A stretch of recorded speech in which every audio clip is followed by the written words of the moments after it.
নমস্কার দিদিভাই দাদা ভাইরা, সাধনা রান্নাঘরে তোমাদের সবাইকে স্বাগত। আজকে চলে এসেছি চিতই পিঠের রেসিপি নিয়ে। আজকে আমি তোমাদের সঙ্গে চিতই পিঠে বানিয়ে শেয়ার করব। এই পিঠেতে আমি কোনো রকম বেকিং পাউডার বা বেকিং সোডা ব্যবহার করব না। শুধু চালের পেস্ট দিয়ে ফুলকো ফুলকো মাটির সাজ বা মাটির সরা বলতে পারো, ফুলকো ফুলকো চিতই পিঠে বানাবো।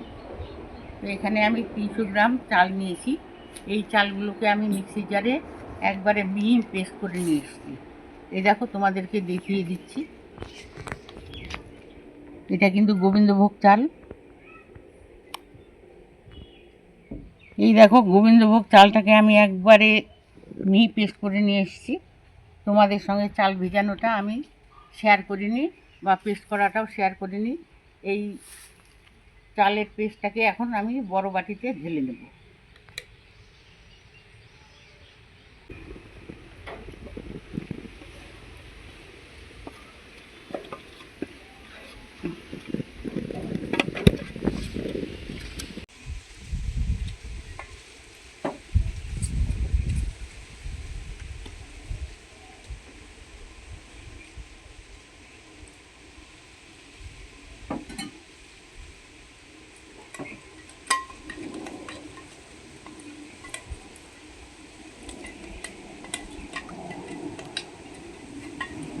মিক্সির জারটাকে ধুয়ে একটু জল দিয়ে দিচ্ছি,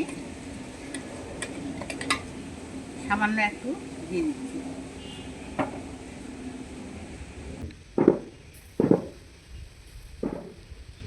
এখন দিয়ে দেবো চালের পেস্টের মধ্যে 1 চামচ লবণ,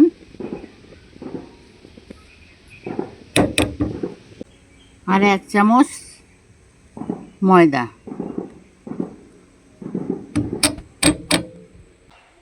চালের পেস্টের মধ্যে আমি লবণ আর ময়দা দিয়ে দিয়েছি। এখন হাত দিয়ে আমি ভালোভাবে ফেটিয়ে নেব। যত চালের পেস্ট ভালোভাবে ফেটানো যাবে তত চিতই পিঠেগুলো ফুলকো ফুলকো হবে।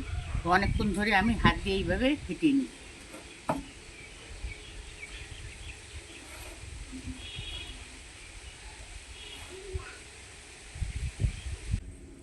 এই দেখো, চালের পেস্টটা কিন্তু অনেকটাই ঘন আছে।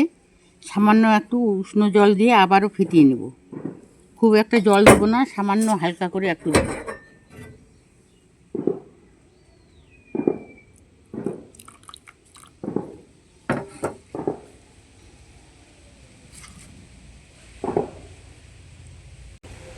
এই চিতই পিঠেতে কিন্তু উষ্ণ জলেই ব্যবহার করতে হবে, খুব উষ্ণ নয়, যেন আঙুলটা আমি দিয়ে রাখতে পারি সেরকম উষ্ণ জল ব্যবহার করতে হবে। ঠান্ডা জল দিলে কিন্তু চিতই পিঠে খুব একটা ভালো হবে না।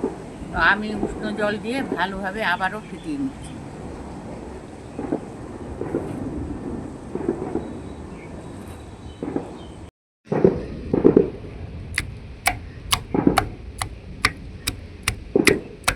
দিদিভাই দাদা ভাইরা, চিতই পিঠের ব্যাটারটা আমি অনেকক্ষণ ধরে ফেটিয়ে নিলাম।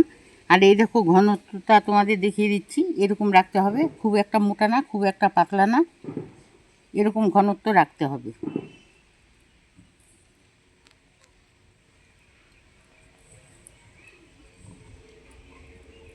এই দেখো, আমি এরকম একটা মাটির সাজ নিয়েছি। এতে করে আজকে চিতই পিঠেগুলো আমি তৈরি করব। প্রথমে আমি গ্যাস জ্বালিয়ে নেব।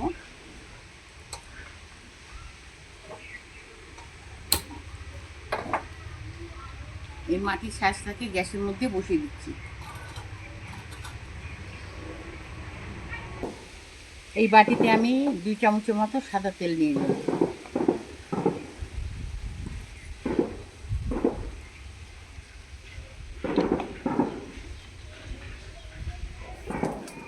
মাটির সাজটাকে পুরোপুরি গরম করে নিলাম। এখন এরকম আমি টিস্যু পেপার নিয়েছি, সাদা তেল একটু এই সাজের মধ্যে লাগিয়ে নেব।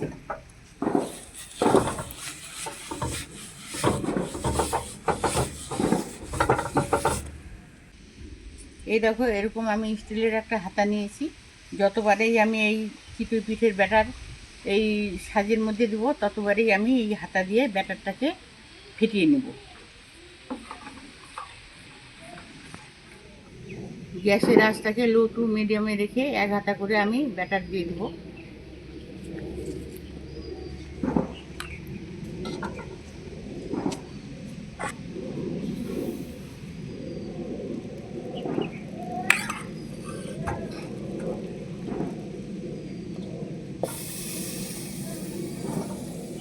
5 থেকে 6 মিনিট আমি সিদ্ধ করে নেব। দিদিভাই দাদাভাইরা 5 মিনিট সময় নিয়ে আমি চিতই পিঠেটাকে সিদ্ধ করে নিয়েছি, আর ঢাকাটাকে এখন তুলে নেব। জলের মধ্যে রেখে দিতে হবে এই ঢাকনাটাকে। দিদিভাই দাদাভাইরা, এই দেখো চিতই পিঠে কিন্তু প্রথম পিঠেটাই একবারে পারফেক্টভাবে ফুলেছে। এই দেখো তুলে নিলাম, রেখে দিচ্ছি। আবার একটু তেল লাগিয়ে নিচ্ছি।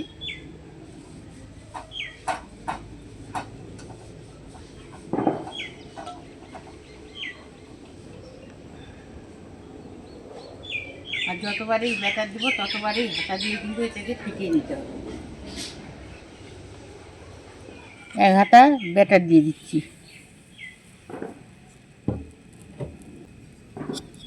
এখন ঢাকা দিয়ে 5 মিনিট সিদ্ধ করে নেব। 5 মিনিট সময় হয়ে গেছে, এখন সরা পিঠেটাকে আমি তুলে নেব।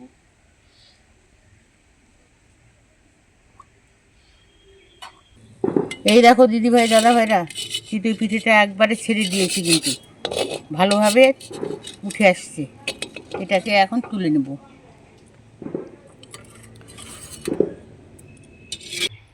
যতবারই আমি চিতই পিঠেগুলোকে তুলে নেব ততবারই আমি এই কাপড় দিয়ে এইভাবে একটু শাঁসটাকে মুছে নিচ্ছি। প্রথমবার আমি 2বার তেল লাগিয়ে নিয়েছি, এখন তেল লাগাবো না। তেল ছাড়াই চিতই পিঠেগুলোকে একই রকমভাবে আমি সিদ্ধ করে নেব। আবারও আগের মতো এক হাতা ব্যাটার দিয়ে দিচ্ছি।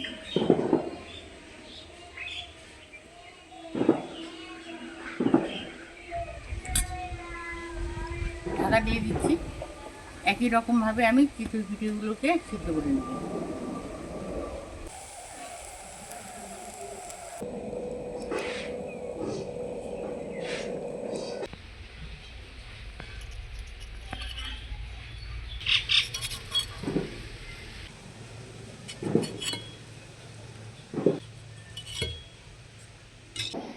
একই রকমভাবে আমি সম্পূর্ণ পিঠেগুলোকে ভেজে নিয়েছি। এটাই লাস্ট পিঠে, এখন তুলে নেব।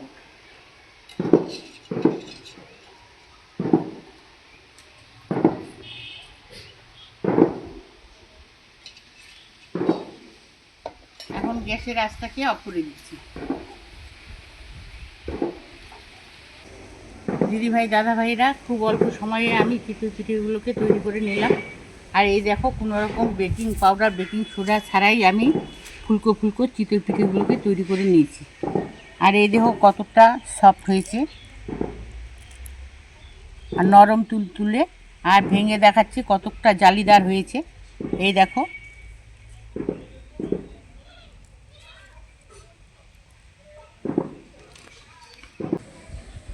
আর সঙ্গে যদি নলেন গুড় থাকে আর খেজুর গুড় এইভাবে নেবে আর খাবে, খেতে কিন্তু অসাধারণ লাগে। খুব অল্প সময়ে আমি তৈরি করে নিলাম। তো আজকের চিতই পিঠের পদ্ধতি তোমাদের কেমন লেগেছে? ভালো লাগলে লাইক করবে আর কমেন্ট করে জানাবে, আর বেশি বেশি বন্ধুদের সঙ্গে শেয়ার করবে। আর যে সকল দিদিভাই দাদাভাইরা আমার চ্যানেলের নতুন, এখনও সাবস্ক্রাইব করনি, সাবস্ক্রাইব করার জন্য অনুরোধ রইল। আজকের জন্য এখানেই শেষ করে দিচ্ছি। তোমরা ভালো থেকো, সুস্থ থেকো। পরের দিন ফিরে আসবো অন্য কোনো রেসিপি নিয়ে। আজকের জন্য টাটা।